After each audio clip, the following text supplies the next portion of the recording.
thrilled to be joined by Shonda Kirk. She's written a book called I Am Anointed, But I Still Hurt.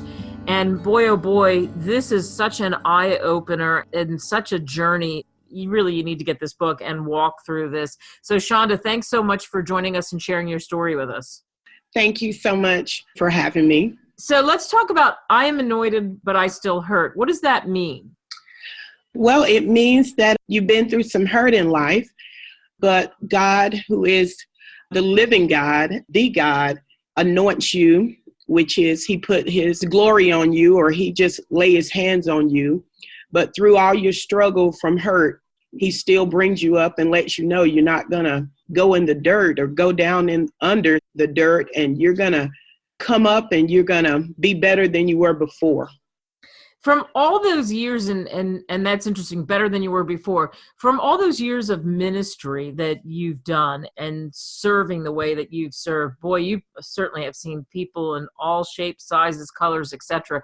And that is the one thing we have in common, right? That we have hurts, but we can come back. Yes, ma'am. Yes, ma'am. And seeing people, of course, coming from military wife, my husband did 20 years. I've been all over, I believe, the world, and being in ministry through this travel that my husband's given me with opportunity. I've experienced a lot of hurt, especially coming from the women background, because we go through a lot of things, and the men too. And when you're a leader, you definitely carry the weight as a pastor of the church. Yeah, I like that you carry the weight. So what made you decide that you were going to go into ministering, to helping people? Oh, wow. I'll be honest with you, Miss Delaney. I did not choose it. If I had the choice, I was telling the lady, I said I wouldn't have chosen it, but I could not run from it. It was not my choice, but it was definitely God's choice of him allowing me to do his ministry. And I'm very grateful, because I ran from it many years because I didn't want to be hurt by people. Wow. So that's interesting. So you had to heal yourself because you had to be vulnerable, right? Yes. That's the thing. You can't give out what you don't have unto anyone else if you don't have the substance, I would say, from God to give out to people. And for example, I can't tell you be encouraged if I'm not encouraged. That's right. So how do you feed yourself? And that's a good question. How do you feed yourself and be nourished and encouraged? Well, to start my day off, I always have my quiet time with just me and God, and just sit there and take time with him, first of all, and spend time in his presence, because I think that's vitally important when it comes to being a pastor, because you have to pray. And then I journalize. This is where all my books have come from journalizing, and journalizing how I feel and what I'm going through. Because one minute, Miss Kate, let me get my dogs. No problem. I mean, this is what we love about the show. This is everyday life, just like Mahalo is in the studio with us right now. Shonda has her pets that are there too, and they hear our voices and they get fulfilled and they get excited. And of course, we're speaking with Dr. Shonda Kirk, and her book is I Am Anointed, But I Still Hurt. So you start off, you journal, and you fulfill yourself that way. Yes, I'm back. I journal, I pray, I journalize, and then I just sit there and allow the Holy Spirit or God to minister to me. And I think this is how I start my day, because what I'm gonna face each day is different, especially being a pastor. I could get up doing things for my family, but then I have counseling, which is throughout the whole day. Even if I don't plan it, it happens, because being a pastor, you got to be ready for anything. Oh, I like that. You got to be ready for anything, and you've seen a little bit of everything. What's the most rewarding part of what you're doing? The rewarding part to me, Miss K, is seeing the change and seeing families healed and seeing people healed. When you give them what God has given you, a person could be going through a lot of situations, and seeing them say, oh, thank you, Pastor, or thank you for taking your time. And then seeing the fruit of what you labor in their life. Ooh, the fruit of what you labor in their life. So when you meet somebody, they have a problem, they reach out to you, what are some of the things that you tell them? And I'm sure you talk about in I Am Anointed and I Still Hurt. What do you tell people to do? I often share with them be honest with yourself and be honest with God when you're going through something. Don't try to put up, we as people, we try to put a mask up sometimes. And the first thing I share with them is just share your heart with God.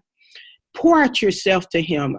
You know, I give you an example. I always meet a lot of women that are hurt by any situation. It could be domestic violence. It could be rejection. And one thing I always say is always share your heart with God. You don't have to be so deep. You just have to be honest with God.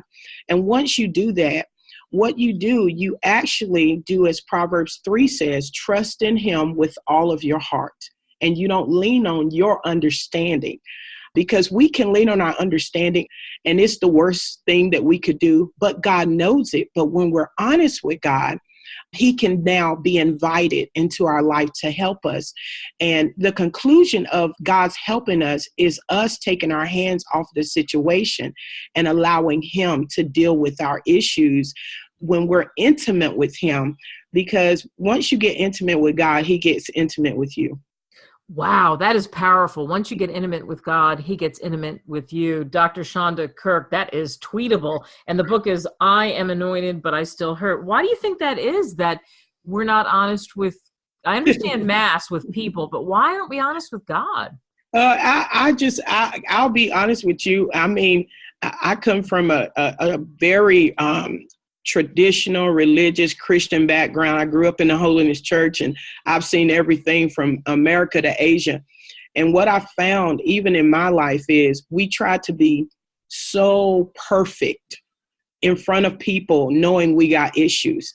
And we put up this mask, I say, like where we need validation to even complete anything in our life. And a lot of hurts that we go through with people, we don't want to let people know we're hurting. You know, we as a pastor, we try to put up the best commercial so we can sell the message of Christ. and the thing about it, Miss Delaney, is, to be honest, all of us are going through something, whether we're a pastor or not. But a pastor's job is to take care of the sheep. But still, we need transparency to be able to relate to the generation that we are in as of 2019. I like that, to relate to the generation that we're in as of 2019. And do you think there's more pressures because we're more connected in a different way with technology? We can't unplug. There's not as much face-to-face. Do you think you've seen an uptick in more of these, of the hurts? Yeah, yes, ma'am. I do. I mean, there's many people that relate to technology instead of going to a local church face to face or going to a local pastor. In our church, we're global, and we have people all over the world. And it's a challenge at times because people have been so hurt that they don't want to relate to a local church because they feel a local church will hurt them. And the technology has made it easy for people. I just want to make sure I be honest. It have made it easy for people. But our job, my husband and I, we always say, if you have a local church there and they're feeding you the word of God, go to a local church. Because I'll be honest with you, I love the local church, but at the same time, the church must be changing your life, or you may need to change churches. Oh, that's powerful, because why do you stay in the same place if you're not being fed? Exactly. It's about that, right? It's getting fed. And boy, and you talk about this, I Am Anointed, But I Still Hurt, Dr. Shonda Kirk. You can pick it up on Amazon, filled with all kinds of these great lessons. And, you know, you talk about the same people you minister or preach to each Sunday are the ones who are the wolves in the flock too, right? Yes, Miss Kate. I mean, in my book, you will see you have titles of being offended. How do you get healed? And I was going through a traumatic time in my ministry, and before I just moved from Japan about 9 months ago, and I'm in America, and it was just the Lord. And I always look at things in a big picture than I do tunnel vision. So I was going through different things, and people were scandalizing our church, scandalizing our name, because we stood up for the gospel. We wouldn't allow anything but what God wanted in his church, because we're only vessels. And so as we stood up and we're being persecuted on every side, I felt the stones thrown at us. And I was telling my sons, I was like, you know, we got to keep praying. thing. We got to just keep praying and focus on what God has said. Vengeance is the Lord. You know, I'm being all deep with my husband. It was so funny. And my kids are laughing. They was like, Mom, this is really ministry. I said, yes. And I said, but the thing about it, when I went to God and said, God, I'm hurting. And I said, this is really hurtful. These people, they smile in my face and they talk behind my back. I mean, God was showing me things in dreams and visions about these people. And I said, what do I do? And he said, go back and preach Sunday. Preach to them. Keep preaching. He said, and during your ministry of me, you're going to be healed, my daughter. And when he said that, I was like, seriously? You know, because God and I, we talk on my own understanding.